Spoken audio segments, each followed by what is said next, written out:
binang ramese tujuan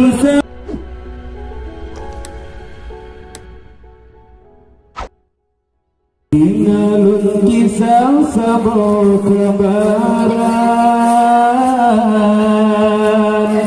Nabi yang tampan cedalah goina di Nabi Yusuf binang ramese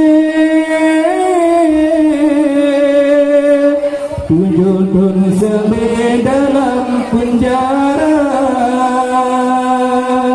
di Nabi Yusuf binang ramese tujuan sampai dalam penjara Siti Zulaikha lagi berkahwin Yusuf anggim dalam promasa Yusuf anggim dalam promasa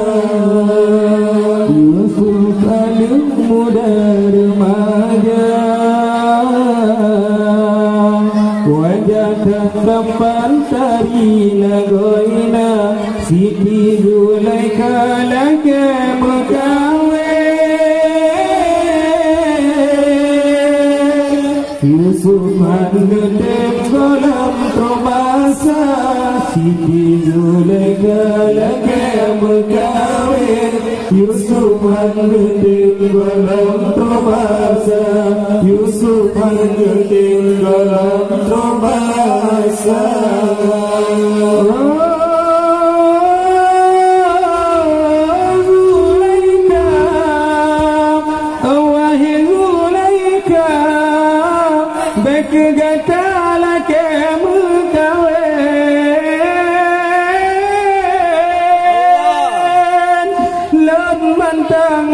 usia muda han mungkin kawin dengan gata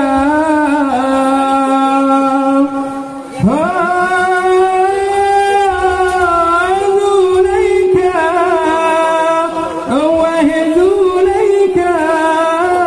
baik gata lagi mengkawin lan mantang lam usia han mungkin kawin dengan gata sadarlah diri Zulaikha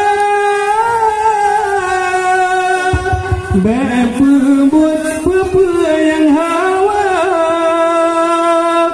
sadarlah diri Zulaikha berbuat apa yang hawa getanya hudip lam dunia iman lam dadam sampai roh akhir masa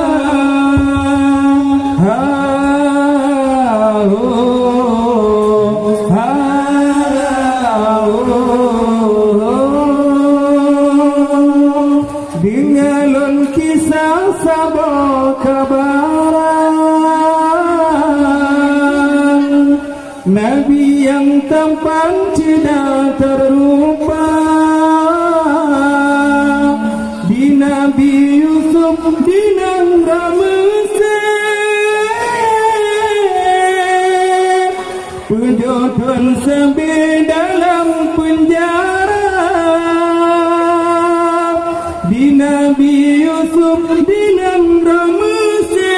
tujuan sampai dalam penjara Siti Zulaikha lagi berkahwin Yusuf anggem dalam promasa Yusuf anggem dalam promasa oh